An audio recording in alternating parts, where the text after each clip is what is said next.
Bueno, chicos, acá, bueno, primeramente, en primer lugar, digo, no, primeramente, en primer lugar, los saludo. Les voy a contar un poquito de dónde nace toda la mirada de Rogers, su mirada teórica y antropológica también, su mirada de hombre. Rápidamente, y les voy a compartir este videíto con este PowerPoint. Cuando nosotros hablamos del origen de la psicología, no voy a profundizar acá porque ustedes tienen esa materia y seguramente van a verlo. La psicología toma mucho de la filosofía y también de la fisiología, ¿sí? Y nace, se supone, en el siglo XIX.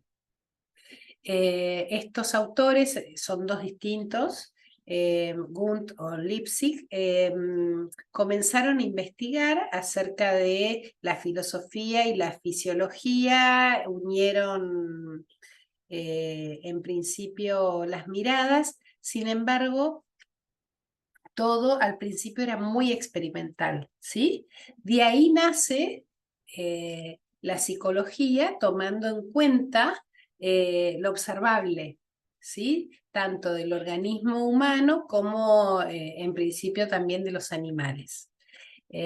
Seguramente ustedes vieron también o escucharon también a los ejercicios que hacía Pavlov con los perritos. Bueno, había muchos estudios que tenían que ver con lo observable y lo medible, ¿no? Entonces nace la psicología como algo que podía verse y analizarse en un laboratorio. Por lo tanto, esta psicología, que no es como de alguna manera hoy se trabaja, era en un laboratorio, se realizaba en laboratorios, ¿no? Empezaron con animalitos y luego lo trasladaron a las personas, a los seres humanos. Entonces comienza a observarse el comportamiento humano. Así como veían los comportamientos de los animales, empezaron a analizar los comportamientos humanos. Ya esto lo van a analizar con profundidad, yo se los digo de manera didáctica, muy rápidamente y muy en un resumen así, cortito, cortito. Sin embargo, bueno, es importante saber de dónde viene Rogers, entonces quería contarles esto, ¿no? No hay toma de, digamos, toma de conciencia más que nada acerca de la conciencia, ¿sí? Hay observaciones de cómo el ambiente influye, de cómo además no solamente influye, sino que condiciona, se observan, se miden respuestas y se valora muchísimo el estímulo y la respuesta. Es decir, ¿qué pasa si sucede esto? ¿Qué conducta o qué comportamiento toma la persona? Y más que nada está reducido a la fisiología, a todo lo que tiene que ver con el aparato humano, de alguna manera, todos los órganos y los comportamientos que están relacionados con esos órganos. Más que nada, analizar también todo lo que pudiera, vuelvo a decir, lo que es medible, ¿no? Lo que es medible, lo que es observable, lo que se podía estudiar en un laboratorio. Lo que pasa es que esto no alcanzaba para muchos de los profesionales y uno de ellos, eh, que es Freud, comienza a cuestionar todo esto, bueno, varios comienzan a cuestionar, pero Freud es el que toma la posta, podríamos decir así, y se anima a cuestionar de una manera con mucha energía y sabiduría también, podríamos decir, y conocimiento, que había algo más, no era solo lo fisiológico, ¿no? También observó que además de todo lo que venían trayendo como información y conocimiento, el conductismo, en relación a lo genético, a lo fisiológico, ¿no? Además, veían que él podía observar que había comportamientos que no eran los lógicos o los que se suponía que la persona, dado el estímulo de respuesta, iba a tener. Entonces comienza a investigar eso y dice, acá hay algo más, ¿no? Entonces aparece el concepto de inconsciente, los conceptos distintos de represión, la persona reprime, o sublimación, ¿no? Que todos conceptos que ustedes van a ir aprendiendo. Y esto hace que el hombre no, digamos, trascienda el estímulo y la respuesta.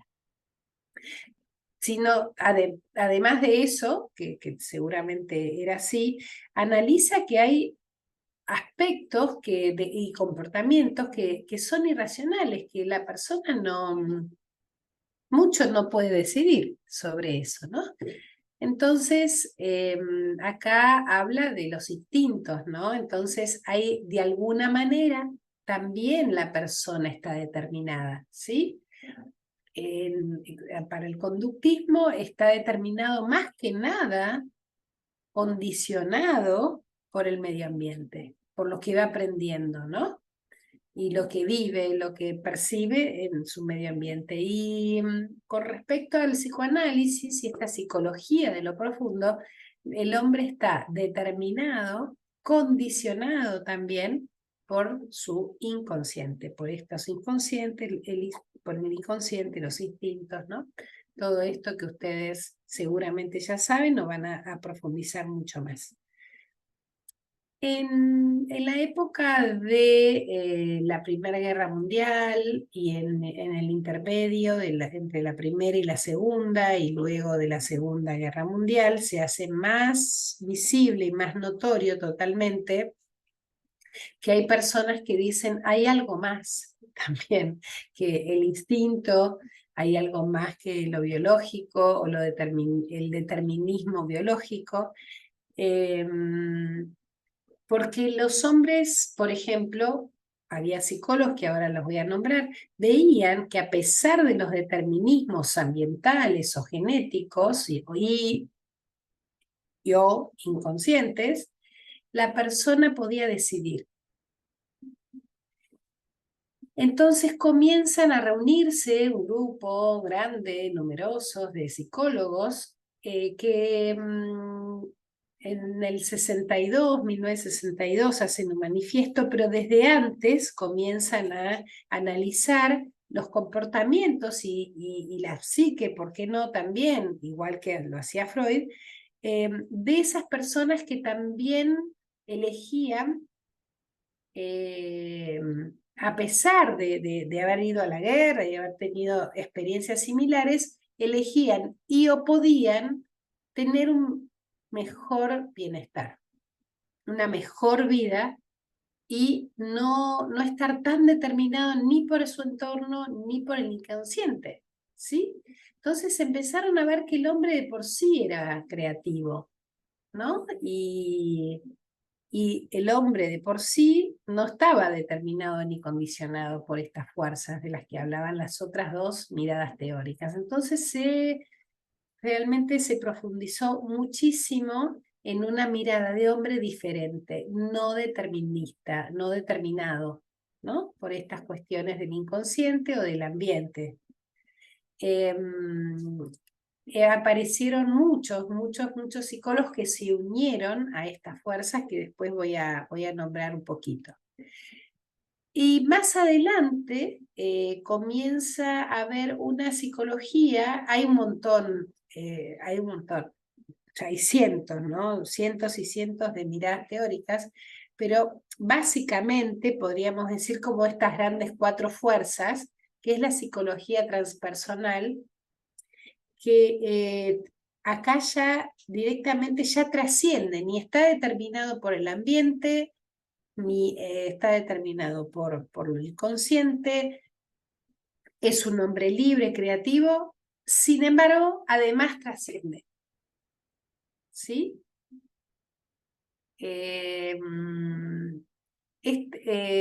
Esta trascendencia del hombre sobrepasa la condición humana.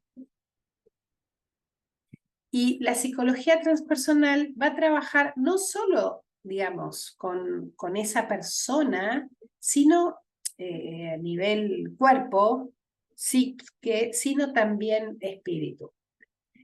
Básicamente no por lo espiritual simplemente, sino por lo transpersonal, porque forma parte de un todo, de un cosmos, ¿no? Hay algo que trasciende al ser humano y que esa trascendencia lo hace más humano. Sin embargo, lo hace más integrado a algo superior, podríamos decir, porque algunos de estos psicólogos también traen la espiritualidad como un hecho importante en la persona. Espiritualidad no estamos hablando de religión, estamos hablando de la trascendencia del hombre. Fíjense que, por ejemplo, va a salir un Viktor Frankl hablando del sentido de la vida, ¿no? Y muchos de estos psicólogos también miran a la vida como algo también, y a la vida y al hombre como algo integrado en relación a lo bio, psico, social y espiritual. ¿Sí? Por ahí hasta podríamos decir que el conductismo es lo bio, psicoanálisis biopsico, el conductismo es bio y social, ¿no? Más que nada. Incluye lo psico, el psicoanálisis, y además después incluyen lo espiritual todos estos psicólogos que muchos de ellos, como Maslow, terminan siendo psicólogos transpersonales. Dicen que Rogers, por todos los textos nuevos que escribe en la última etapa de su vida, cerca de sus 80s, sería un psicólogo transpersonal hoy si él viviera, ¿no? La psicología humanista tiene como parámetros cierta idea del hombre que ahora vamos a ver. Sin embargo, también tomando de la filosofía, lee, investiga, se conecta con filósofos humanistas y existencialistas de esa época. Esta psicología humanista o humanístico-existencial, que no es creada por una sola persona, por un solo psicólogo, sino por muchos, que hacen y escriben su manifiesto en 1962, mira y se enfoca en lo holístico. Por eso también muchos lo llamaron psicología holístico-dinámica, holístico porque integra, ya les digo, lo bio, lo psico, lo social y lo espiritual. Entonces tienen en cuenta también las emociones, no solamente el comportamiento. Otros lo llamaron psicología del ser. Fíjense que Rogers va a tomar muchísimo ese concepto de ser, del ser, ¿sí?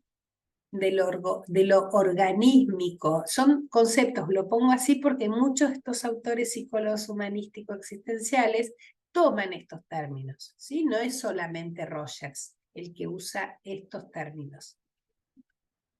Nosotros vamos solamente a abordar a Rogers en esta materia, ¿sí?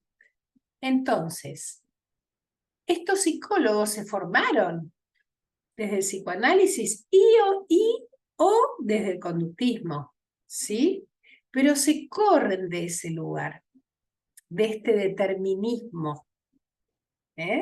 Dicen que la mirada trascendental, digamos la de la tercera y la de la cuarta fuerza, no es determinista, sino probabilística, ¿sí?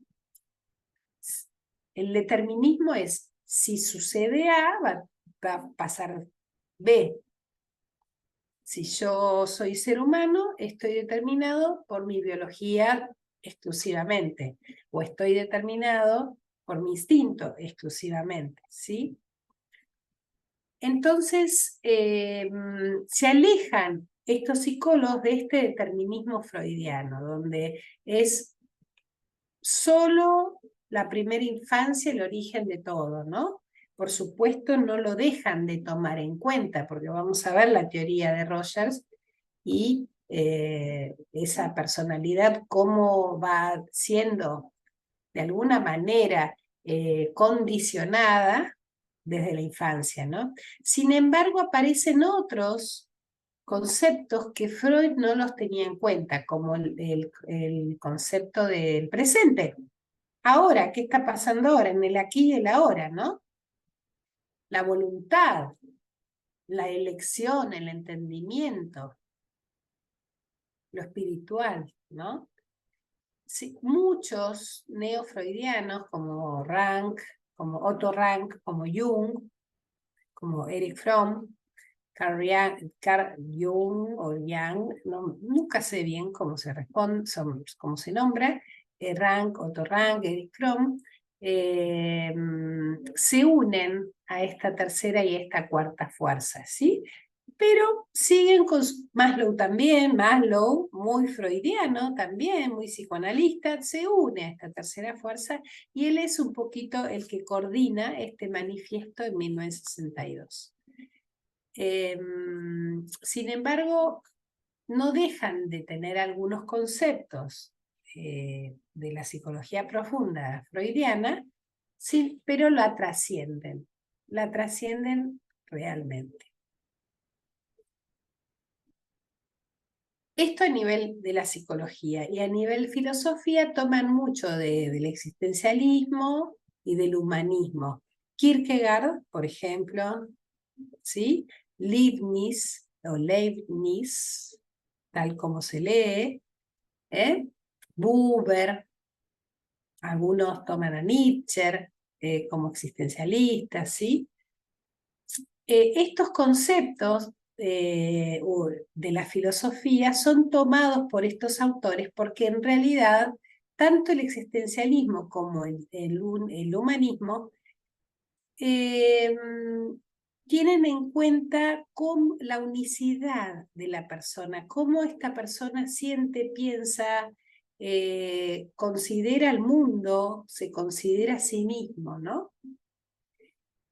Buber, que hablaba de la psicoterapia del encuentro, también habla del encuentro como persona desde la propia humanidad con el otro, ¿no? Entonces, no solamente esta persona sale al mundo, emerge al mundo para existir, sino que además se encuentra con los otros. Y acá aparece como un ejercicio de la alteridad, es decir, hay un otro, hay un alter, hay un otro. Ahí está el otro que me convoca también a verme, a mirarme, ¿no? Es muy interesante esta filosofía y ojalá puedan hacer muchos cursos y aprender mucho sobre esto.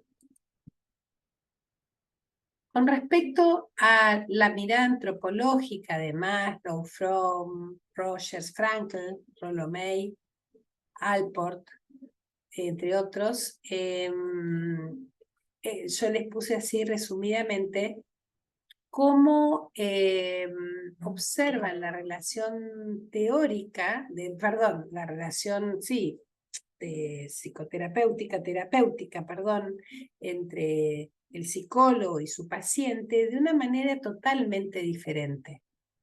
Hay una relación más cercana, donde el terapeuta es persona antes que nada, participa del encuentro con el otro, no es un observador mudo, un catalizador mudo, que facilita al otro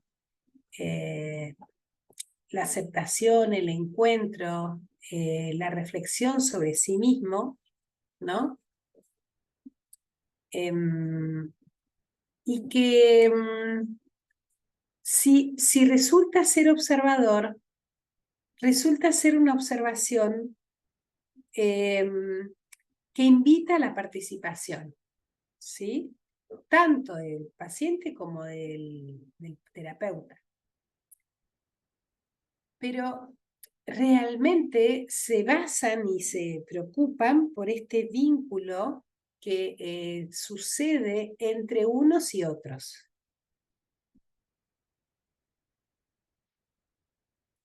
En este manifiesto pusieron todos los autores lo que consideraban como mirada de hombre, ¿no? Este hombre es un ser libre, es un ser activo, es una unidad, no es por separado, psiquis o soma, ¿sí? Acá algunos ya les dije, tienen en cuenta lo espiritual, no todos. Al principio Rogers no lo tenía. Calculo que internamente sí, pero en su teoría no lo puso al principio, ¿no? Algunos como Viktor Frankl sí miraron al hombre como un ser espiritual también. El hombre tiende hacia un fin, ¿sí? Tiene una motivación interna que lo lleva a que lo dirige, ¿no? El hombre puede elegir, como dije, y puede autorrealizarse en esas elecciones, porque es un ser creativo, es un ser digno, no está determinado, ¿sí? Y cada mirada terapéutica va a tender a potenciar todo lo que la persona trae de por sí. Por lo tanto, es un ser a desplegarse, ¿no? No es un ser ya determinado por sus instintos y más de esto, es un ser a desplegarse.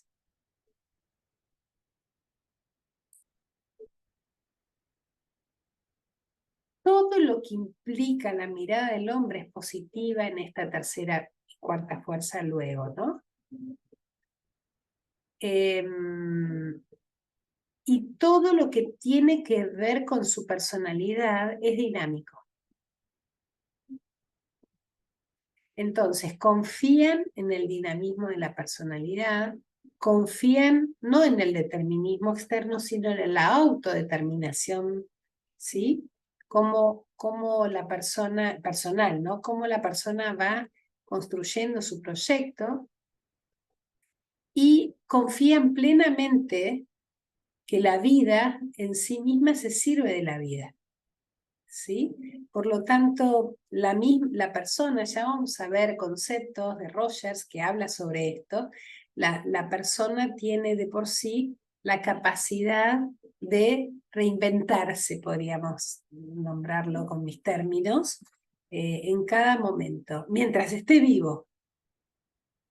Por eso les decía que tiene una mirada, no lo digo yo, digamos, la mirada antropológica es positiva. Esa persona es consciente, goza de libertad, tiene un fin, una meta, por lo tanto se empeña en crecer, como ustedes, como yo, ¿no? Podemos influenciar, incidir sobre el ambiente y en cuanto maduros, cuanto seres maduros, podemos sentir responsabilidad en nuestras tomas de decisiones. Y por supuesto somos una unidad creativa. Los conceptos los van tomando de otros psicólogos también, y los conceptos los vamos a ir viendo de manera mucho más profunda en todo el año, es decir, en la materia de aproximación y en la materia de enfoque, ¿sí? Y uno de los conceptos es el concepto de organismo. El organismo, cuando hablamos, vamos a hablar de organismo, no estamos hablando solo de los órganos internos nuestros, ¿sí? Es todo un organismo. Cuando nosotros vamos a hablar de organismos, estamos hablando de una unidad psicosomática. Incluye lo psicológico también, ¿sí? Y para muchos, como Goldstein y Maslow y Frankl y otros, también incluye todas esas expresiones que son espirituales dentro del hombre, ¿no? Otro de los conceptos es la percepción. Y dentro de la percepción es cómo percibe esta persona, o yo, cómo percibo yo, y eso que incluye todo lo que yo percibo, que no es solamente lo percibo con los sentidos, ¿no? Tengo frío, siento escalofríos, o escucho ruidos, sino que los percibo también con todo mi organismo, ¿no? Con todo mi ser, diría Rogers, ¿sí? De acuerdo a cómo yo percibo todo, voy a actuar, me voy a mover, voy a reaccionar, ¿sí? Y todo lo que implica este campo mío de percepción es único. Este campo perceptivo todo lo que ocurre dentro y fuera de mi organismo es único. Y es lo que llamamos mi marco de referencia. Lo van a escuchar muchas veces. Algunos lo llaman campo fenomenológico, marco de referencia, conciencia psicológica, depende de los autores. Pero este marco mío, receptivo de cómo yo percibo lo que está dentro y fuera, ¿sí?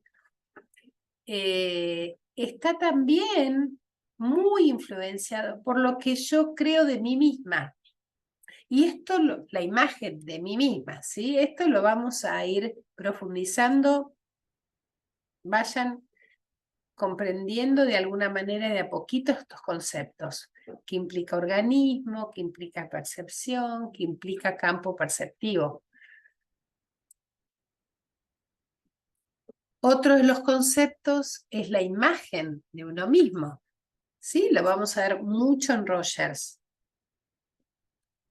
Esta imagen que tenemos de nosotros mismos, que se llama la imagen de uno mismo, es el resultado de una doble percepción. Es una percepción intrapsíquica de la relación que yo tengo conmigo misma, y es interpersonal, ¿sí? Para afuera, con el otro, interpersonal, que está relacionado con esta percepción de mí misma en relación con el mundo, con el afuera, con los demás.